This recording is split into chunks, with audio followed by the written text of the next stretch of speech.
Hello, everyone. Andy Jacob here with the DotCom Magazine Entrepreneur Spotlight Series.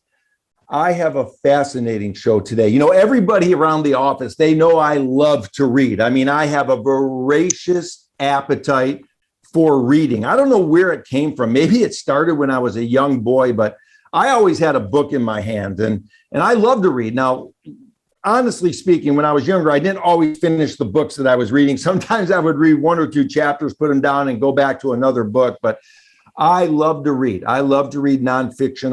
Love to read online. I love to read books. I can't tell you how much I love to have my hands in a book or on my my mobile device or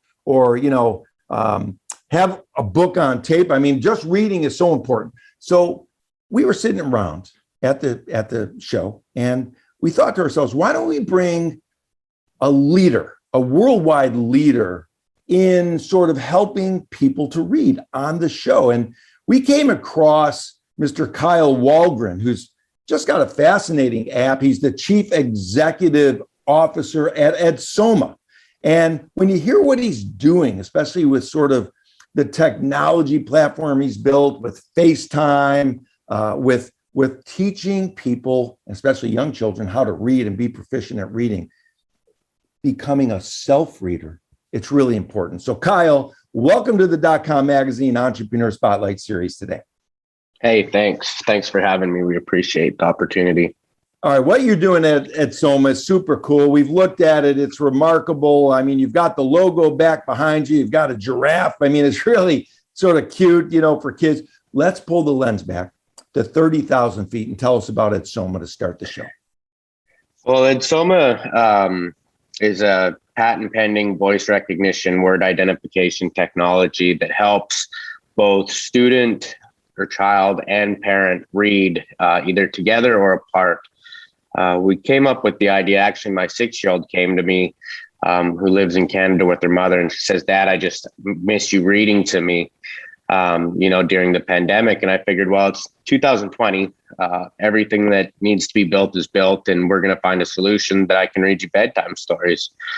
So after doing some research, I found some great products that were out there that allowed you to do just that. You could read bedtime stories to children. But in the process, I realized that reading bedtime stories is the easy part. Reading bedtime stories confidently to your children was the part that I had challenges with. And so I started looking for something that would be able to assist me in reading. I'm an entrepreneur. I've had very many levels of success in different businesses. So I felt like this was going to be there, and I realized it wasn't. So the fact that we had sent all our kids home to be educated by their parents, and that after doing some research, over 54 million Americans can't read, that the future of our children was going to look very grim if that was their sole option for education during the pandemic. So that's when we created the Edsoma app and platform. So interesting. So it gives you an opportunity, of course, if you're away, to read a bedtime story, of course, to your children. That's super cool. I mean, so many people need to do that. But what happened during the entrepreneurial journey is you discovered that reading is really a big challenge in the world. So how does Edsoma sort of help change that dynamic for both adults and children with reading? So you touched on it. We have a saying around our office that not all readers are leaders, but all leaders are readers. And that's super critical, you know, in advancing your life. I was fortunate. I struggled with reading my whole life, but I found ways to avoid it. I surrounded myself very early on in my entrepreneurial career. I was told, watched a YouTube video about Henry Ford. And, he said that he didn't necessarily know all the answers, but he surrounded himself with people that did know all the answers. And I figured if that was his key to success, I needed to do the same thing. So I did that very early on, and I had a lot of success doing that. But I realized that, that's not always the opportunity for everybody. And over watching the news through the pandemic, they preached educational gap over and over and over again. And I felt like, us depending on parents that can't read is just going to create a bigger educational gap. And if that's our future, like I said earlier, we're really doomed. We need our children to be able to read, understand, and decipher information at their full capabilities, because, you know, people will tell us the wrong thing. The word misinformation is probably the number one said thing around the world today. So we need to make sure that we give children the tools, the basic fundamentals, to be able to make sure that they're providing themselves with the right knowledge. That's so interesting, Kyle. And of course, you have something very interesting called the live follow along technology. Let's talk about that. Let's talk about what that is. We, when I was saying that I had troubles reading, it's very, very apparent. Like if you're reading a story to a 6-year-old, you'd think you'd breeze through it, but especially somebody with the level of success I've had in my businesses. But I found myself challenged to it, and then I realized, you know, you don't necessarily know that you're reading wrong when you're reading. Your mind plays a trick on you, and it makes it make sense to you, and so you're pushing the information off. So the real time voice recognition technology identifies with the words coming out of your mouth and the speed that you're saying them, if you're saying them correctly. So as you're reading a story on our platform, it'll identify each word. If you start to slow down or struggle with the word, it'll break it into syllables.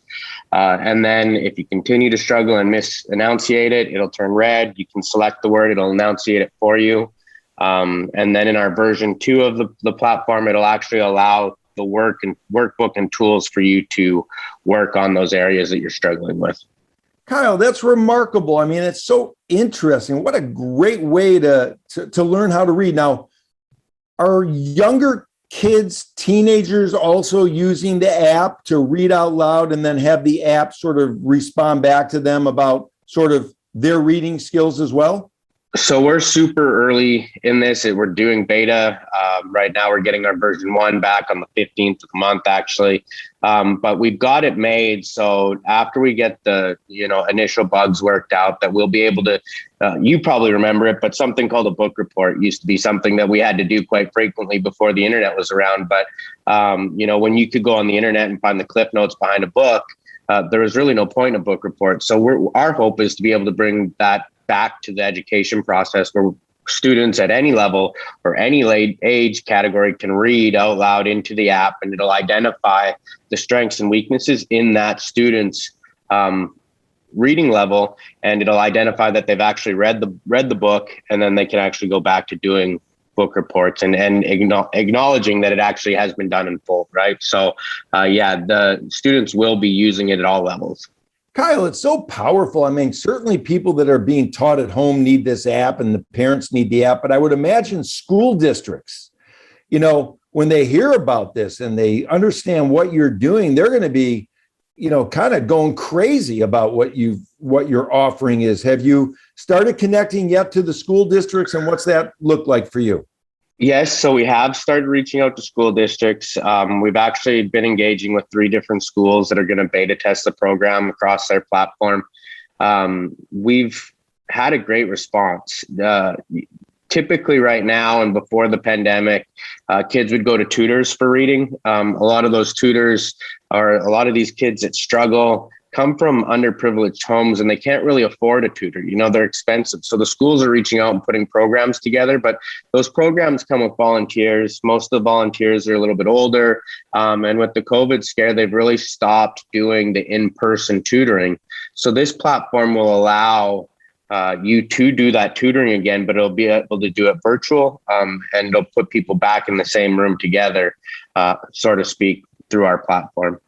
Kyle, it's so interesting. I mean, here's a big problem. I mean, it's just a big problem that has been solved through non-technological means. And you decided with your team, of course, let's solve this big problem using technology. Let's ensure that children's reading will no longer be incorrect. Let's also ensure that if adults want to use the platform as well, we're going to improve their reading and speaking skills as well. And one thing that just came to mind is, for public speaking and for people that are on Zoom calls and for people that have to interact with a team inside their business, or for Fortune 100 companies or Inc. 500 companies, I'm thinking to myself, what better way than to use your app than to also sort of improve my skills, maybe get better, maybe hone in on my reading, maybe read a technical manual or something like that through the Edsoma platform so that my vocabulary and language proficiency becomes better. Is that one of the ideas behind this? Yeah, there's some features to it. Obviously, when you're dealing with technology, you can creep off scope really, really easily. So we've been focused on getting, version 1 out and finished, the voice recognition, word identification. But, in later versions 2 and 3, we've come up with a platform called Live Library, where our content creators will be able to log into almost like a virtual 360 type scenario. And the authors will actually be able to read to children in a live library scenario where you can hear how the author intended the book to be read.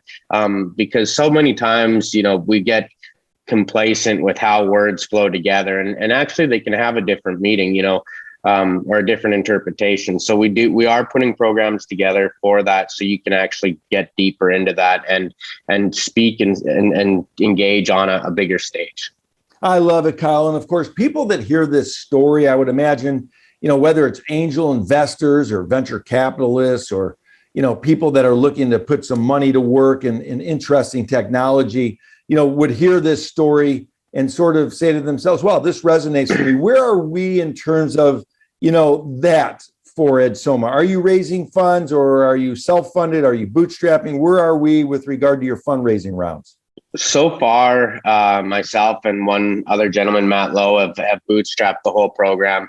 We're just putting the financials together to actually do a round. We're going to be raising I guess it would be a seed round, and we're going to start doing that in the immediate future. We feel like we're to the point now where we can start generating revenue. So it won't be, it'll be a revenue generating business by the time we, go to investors, so we can show them a true concept, proof of concept, the need behind this. That's awesome. Now, Kyle, one thing that you've been able to do at Edsoma that really caught our attention was you put together a world-class team. I mean, people that really are at the top of this space, of technology, of education, of reading. Let's talk about this team a little bit, because it's just remarkable what you've been able to put together. Yeah, so that's probably the most exciting part about this whole thing for me, is the Henry Ford approach to it and surrounding ourselves with the right people. Dr. Burton, she's a PhD in children's education, but her background is on how children actually learn. She's our chief educational officer. Our CFO and CTO both came from the Nextel days. That was acquired by Motorola. And they were I think hire number 5 and 8. So the experience behind the technology and the staff is just out of this world. Matt, my investing partner, took a company 19 years ago from 1 employee to over 600 employees across America right now. So we have a team that's been there, done that, and we can really stand behind what we're trying to do and prove with our experience so we can be successful. That's awesome. Of course, they're going to love that. And they're also going to love what I would call a social mission, because man, oh man, I mean, when you think about what you're going to do at Edsoma, I mean, you've got a great technology that you're working on. You're going to bring it to market. You're going to have, of course, revenue already before you go for your raise, but they're going to say to themselves, wow, this is a great social mission as well. What Kyle's doing at the company, they're really improving literacy, and that's a social mission in of itself. Is that the way you look at it with your partner? Yeah. So when we started looking at the numbers, the statistics behind the amount of people in America that don't read very well or can't read at all, it's actually scary. And the numbers of adults that can't read lines up with the amount of children that go into pre-K with the basic abilities to comprehend what they're going to pre-K for. So we did find it as a big social mission. I read some articles that stated that the United States misses out on $2.2 trillion a year because the employees don't have the basic fundamentals to expand their career. So we feel like if we can provide those fundamentals at a cost that's affordable by anybody, we can better, not only America as a whole, but the children that are going to be the leaders for our tomorrow. Yeah, I love it, Kyle. And of course, if you can't read well, you're really behind the 8 ball.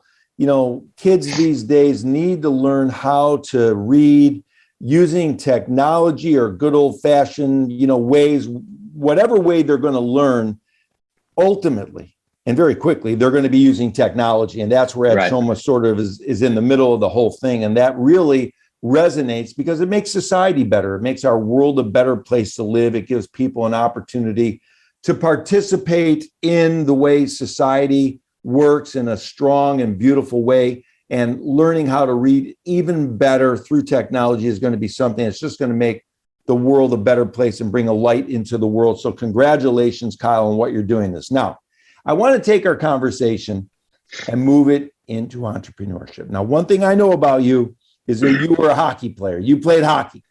Yeah. I played hockey. I was very fortunate. I made it through, almost right to the pros. I got drafted to in juniors. I got to play with some of the best hockey players in the world. So I was very fortunate when it came to hockey. I actually grew up in Canada. I moved to America to become an entrepreneur. And I guess I worded that poorly. I was an entrepreneur prior to moving to America, but I came here on an E2 investment visa. So the shorthand of that means that you have to invest a significant amount of money into the U.S. economy in order to stay.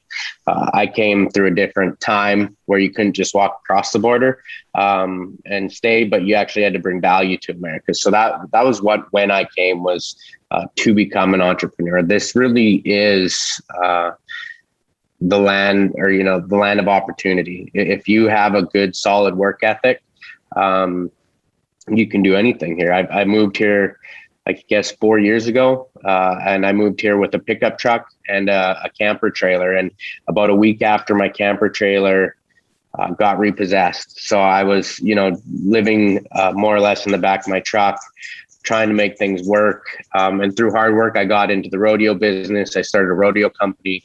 I was able to sell my shares to a partner, take that money, reinvest. During the pandemic, I created a company called Pristex that manufactured medical goods to help, face masks, sanitizers, and that thing during the pandemic. And then after that, my daughter came to me with this, and I decided that Pristex could be looked after by my partners, and that this was, my journey that I was really down here to do. I love it, Kyle. What a great story. And for entrepreneurs watching the show, rewind what Kyle just said because it's very motivating. But let's get back to hockey because I know you were on the ice. There was Sidney Crosby and Ovechkin, a lot of guys that you played with, a lot of guys you saw.